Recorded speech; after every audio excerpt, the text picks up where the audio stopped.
Hello out there, this is the Irate Veteran coming at you with another video. Any veteran out there need any veteran-to-veteran advice? Go to vamadness.com, fill the contact sheet, and I will be happy to advise. First, let me thank my sponsors. Thank you, sponsors. They are Eric Gang and Associates, Sean Kendall and Associates, and Hill and Ponton and their crew. Let me read this little disclaimer. I am not recommending any specific lawyer or law firm to veterans. Veterans need to conduct their own due diligence before selecting a lawyer or law firm as their representative. That being said, I really do appreciate these three firms helping me do what I do. I have links to their websites on at vamadness.com. If you want to learn more about them, just go there and click those links or look them up yourself. All right, so this video is about Nexus opinions. It's two parts, right? This is part one. You should watch both parts. So this is targeted towards people who write Nexus letters. Most Nexus letters that I see, and I've seen hundreds, probably somewhere near 1,000 maybe, but a lot, right? And out of those, I maybe seen a handful, tops, of what I would consider really well-written Nexus opinions. So I just don't see them very often. Most that I view are barely adequate, and I would question whether they would, get the claim granted or not. I've seen some pretty bad ones that for sure will lose the claim. So this is my effort to educate those people who write them, and for veterans who want to know more about the process and what their Nexus letter should look like. That's what this effort is about. So let's jump right into it. Nexus letters typically aren't sought when a veteran first files his claim. The hope is the Veterans Administration will look at the evidence and service-connect the claim without the veteran having to go outside of the VA for any type of information. So the process for claims is a veteran will file a claim for disability compensation on an application, a 21-526EZ with the VA. All claims are initially decided at a VBA regional office. That's Veterans Benefit Administration. Typically, we just call that the RO. Typically, veterans will be subjected to a medical examination called a compensation and pension exam, which we call a C&P exam. The exam may be in person, per video, by phone, or per a records review. It's at the discretion of the VA. The examiner will complete a disability benefit questionnaire, which we just call a DBQ. The DBQ will confirm the diagnosis of the claimed condition. It may issue additional diagnoses, and it will gauge the severity level of the claimed condition. The examiner will also opine on if the claimed disability is related to service, the nexus. If both the examiner and the adjudicator approve the claim will be granted. If it's not granted, a veteran has the option of filing an appeal or entering the review process. The veteran can file a supplemental claim. This is often where a veteran gets his Nexus opinion. The veteran can ask for a higher level review. And no new evidence can be submitted during that process. So, of course, they won't seek a opinion at this level. Or a veteran can file an appeal to the Board of Veterans' Appeals. And again, this is where new evidence can be submitted, where he may seek, again, a private medical opinion. So all three of these options are within the Veterans Administration, 2 at the RO level, 1 at the board level. If these efforts fail at the VA, within the VA, the veteran can file an appeal to the Court of Appeals for Veterans Claims. And at that point, no new evidence can be submitted. If you're at all worried that, someone, your peers or whoever may read your opinion and, call you and say, hey, what are you doing? Okay, that really is not going to happen, like basically ever. Right? There's a very, very slim chance that anyone outside of the people involved in adjudicating this claim and the veteran himself are going to know anything about your opinions. Right? At the regional office level, there is no public record, so no one's going to know but the people involved in that claim process. At the board level, there definitely is a record of the proceedings, but the VA is now really going through great lengths not to involve any names in this public document. So they do at times use initials of doctors, but they're even going away from that. I noticed the last year, 2 years, they're really trying to remove any references to where someone could guess who is giving an opinion or even who's involved in the claim.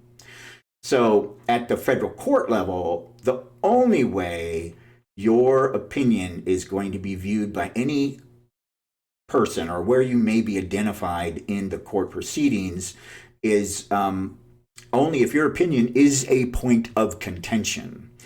So that typically is not going to happen. I've only seen a couple of places where they're arguing about the opinion that came from the doctor to where the doctor's name might come up. So I wouldn't at all worry about your opinions spreading all over the place, right? So, but anyway, so that's that. So let's talk about exactly what a Nexus opinion is, right? It's a written opinion by a medical professional linking an in-service event to a currently diagnosed medical condition. An in-service event can be something that's noted in service medical records. It can be noted on a veteran's statement, or it can be related to a service-connected condition. A current condition requires a diagnosis within 1 year of filing the claim. Now, the VA doesn't strictly apply this rule, although they could. But typically, if it's around a year or so, they're not going to say it's not current. Now, for conditions that, don't have a cure, like arthritis, it doesn't require a current diagnosis. Once you're diagnosed, it's good because, it's something that won't go away, right? So a veteran's medical condition is determined by the VA. If the veteran's medical condition is determined by the VA to be related to service, that condition is called service-connected, right? So often I'll see doctors saying a veteran's condition is service-connected. And what they mean is it should be service-connected, right? Because till the VA actually approves the claim and awards compensation, it's not service-connected, right? So don't use the term service-connected unless you're talking about something that has already been determined to be related to service by the Veterans Administration. All right, so okay, purpose and liability. All right, one thing, what veterans want is a fair assessment of their condition. Is it related to service, right? They want someone to fairly assess the evidence to see if it is, right? The purpose of an expert opinion is to enable a veteran's disability to be service-connected so that the veteran can receive lifelong monetary compensation paid monthly. Yes, if the veteran wins the claim, he'll receive a monthly payment as compensation the rest of his life, right? So this is something to mess around with. This obligates the government to a substantial burden economically, right? So is anyone, or is it going to come back to you, right? There's no type of liability attached to an honest medical assessment per your experience and generally accepted medical science. There's none, right? So don't think that, I might do something. No. Right now, the worst that'll probably happen if you're like an idiot and you write stupid stuff, right? They're just going to look at your opinion and they're just not going to accept your opinion, right? So even if you do it badly because you're an idiot, right? nothing, it's not going to come back on you. It's just not going to win the veteran's claim, right? Now, if you write a medical opinion that you know is bullshit, right? Well, then you're committing fraud, right? So don't do that, right? So really, no liability at all for honest assessments, right? Based on generally accepted medical science. Again, no liability. Standards of proof. Standards of proof is a little different than you commonly hear, like on court TV, for example, right? Beyond a reasonable doubt, preponderance of evidence, clear and convincing evidence are not relevant in issuing medical opinions for VA compensation, right? The VA minimum standard of proof for a positive medical opinion is at least as likely as not. Right? Meaning at least a 50% likeliness. Right? In other words, medical professionals only need to be 50% certain that their opinion is correct. Right? I mean, that's like, okay, I think what I'm saying is okay, but it might not be okay. And if that's at equal levels, that's 50%, veteran wins that claim, right? So when you're writing Nexus opinion, don't use any ambiguous terms, right? You need to use positive type terms, right? VA prefers likely type descriptions, like at least as likely as not, or more likely, or likely. I would prefer that you put a number. If you say, for example, even if you say at least as likely as not, which the VA accepts as a 50% likeliness, go ahead and put in parentheses, 50% likeliness, right? If you say likely, if you think that's more than 50%, well, put that down. Just make it clear to the adjudicator, where you stand on how much confidence you have in this opinion. Never use any ambiguous terms, right? I mean, if you put any place in your opinion, maybe, possibly, could be, all right, you just screwed your whole opinion up. Right? VA takes those wishy-washy terms as less than a positive assessment as far as percentage-wise, right? So, just don't use those terms in your Nexus letters.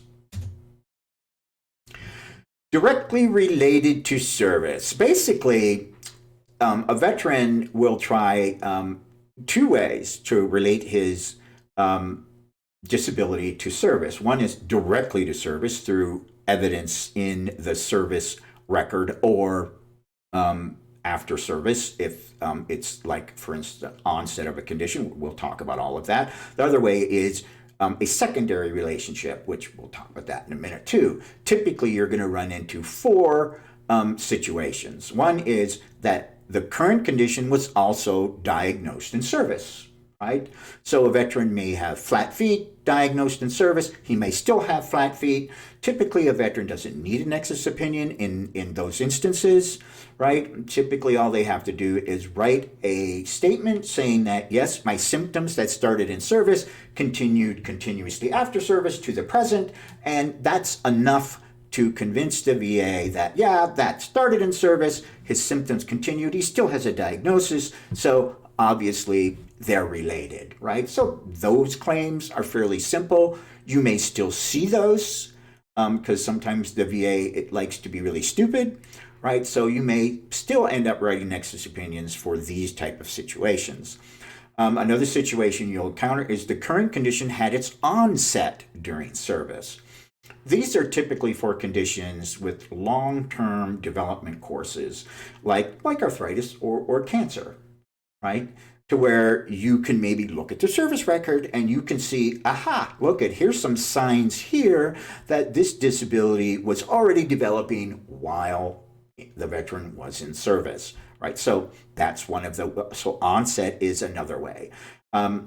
Another situation is the current condition existed in service, but it had not been diagnosed. In other words, you can look through the veteran's record and you can see that all the symptoms of the condition the veteran now has diagnosed all existed at that time, right? So by history of looking at the veteran's actual documented medical history, you can see that, aha, it was already there in service, right? So, can you give a diagnosis by history? Certainly you can. So, again, all depends on what facts are there, right, and how you assess them. And then the other way is the current condition pre-existed service and was aggravated during service. Now, pre-existing conditions, there's a little more to them. So a pre-existing condition, typically pre-existing conditions are noted on the entrance exam, but not always. The VA must prove with clear and unmistakable evidence that the condition pre-existed service.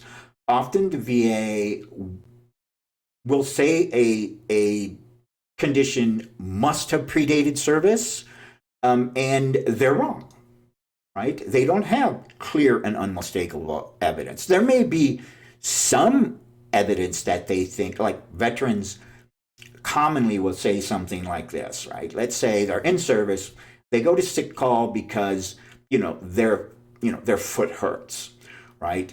And the doctor will look at the veteran's feet and say, oh well, you've got flat feet. And the veteran goes, oh well, my feet actually hurt sometimes when I was younger, right? And so the doctor will note that. Says his feet hurt sometime when he was younger, right? So an adjudicator will see that later when the veterans file a claim, and they'll say, aha, he must have had flat feet before he entered service, and they'll deny the claim, right? Well, a veteran's statement that his feet hurt, right, that's far from clear and unmistakable evidence that he had fallen arches. There's lots of reasons that your feet might hurt, right, that have nothing to do with fallen arches, right? So again, you should look at what the VA is saying, and you shouldn't accept their word for pre-existing conditions. But let's just say it is clear and unmistakable that the condition predated service. Right. So for a pre-existing condition to be service connected, it had to have worsened during service. Right. In other words, it has to have been aggravated. And aggravation can be shown by the condition worsened. It's just accepted. If it worsened, it's been aggravated. But there's another little part of that, right, which is it had to have worsened beyond the natural progression of the disease. For example, if the veteran has a specific condition and during service it has progressed along the expected course and within the expected time of that progression, well then a veteran can't get that service connected because he already had that condition before service, and service didn't aggravate it. Even if it worsened, if it's worsened in step with the natural course, then it can't. The veteran will lose that claim, right? So when you look at a condition, you'll have to determine if the condition worsened beyond what's expected, right, in the particular time frame within service. Right? And you'll have to also state that in your opinion. You'll need to say that it has been aggravated beyond the normal progression of the disease. And that way, the veteran will win his claim if you make that statement. So there are certain conditions, congenital, genetic, hereditary based diseases that can be aggravated, can be service connected. Birth defects, developmental defects, they cannot be service connected, and personality disorders cannot be service connected. The VA considers birth type and developmental defects and personality disorders conditions that are not capable of being worsened through service. I have no idea if that's true, but that's the way they do things. All right, so that's it for direct service connection. Let's talk about secondary service connection. All right, so with secondary service connection, let me just read this little sentence here. right? Proximate cause is defined as a cause that directly produces an event and without which the event would not have occurred. When there are potentially multiple causes of harm, an action is considered to be a proximate cause of harm if it is a substantial factor in bringing about the harm, and that harm would not have occurred but for the action. And why I'm reading that? Why am I reading that, right? So,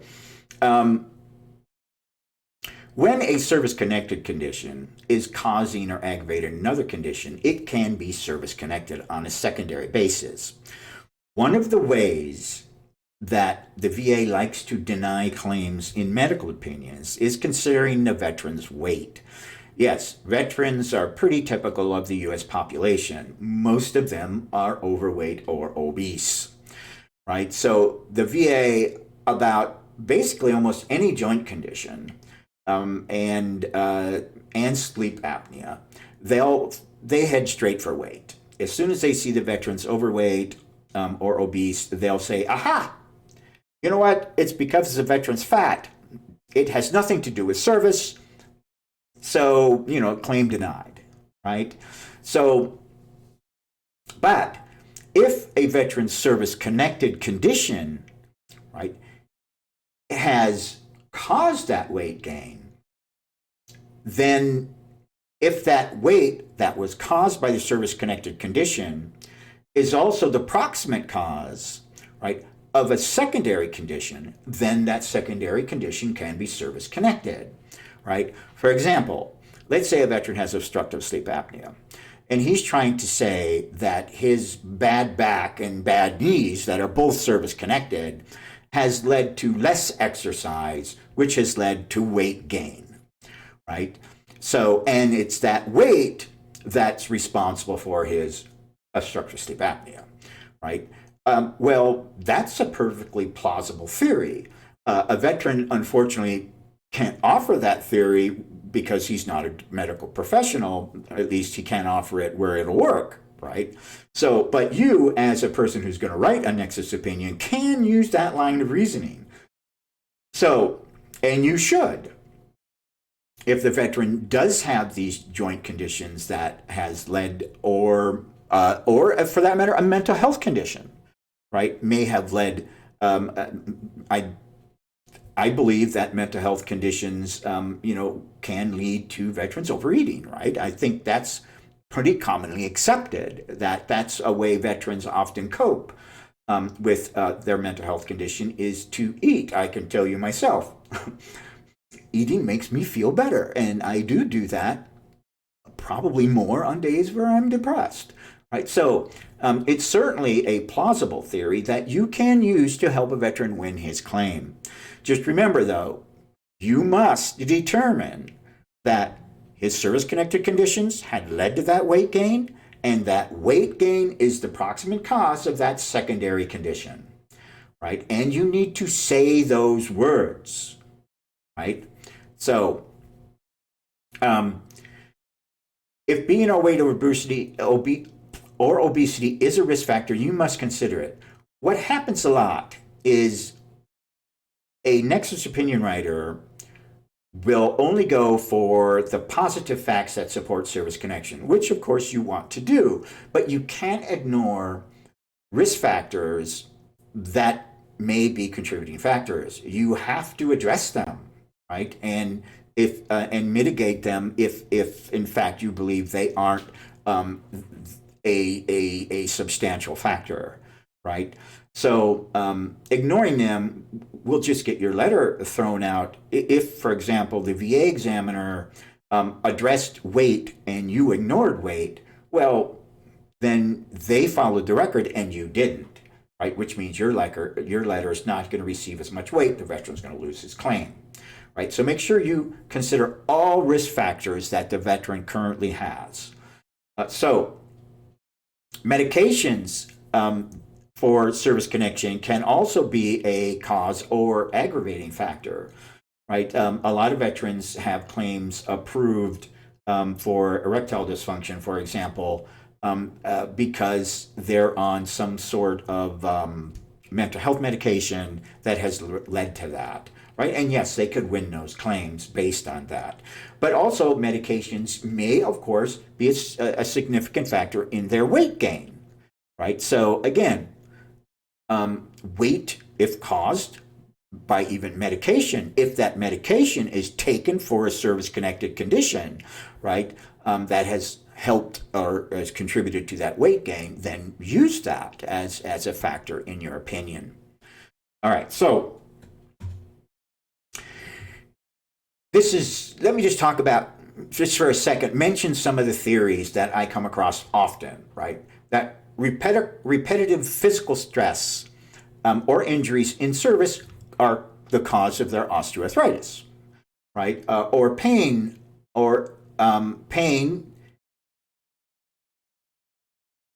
pain is causing or aggravating depression or headaches, right? Or ringing in the ears is causing or aggravating depression or headaches. That a mental health condition or ringing in the ears is causing or aggravating OSA. That feet are causing or aggravating above the feet joint conditions, right? Feet causing knee problems or hip problems. Or one-sided condition causing or aggravating a condition on the opposite side. In other words, my left knee is service-connected, and because my left knee has problems, I'm, of course, compensating, leading to some kind of overuse injury on the opposite extremity, right? So that, that's one of, or you may see that knee or hip conditions causing or aggravating ankle or foot conditions. I mean, basically, you're going to see claims for basically almost anything, right? So just, put your thinking cap on, and if there's a plausible, to the evidence standard, at least as likely as not, theory, right, offer it so the veteran can get his claim service connected. All right, that's it for part one. Make sure you watch part two. Irate Veteran out.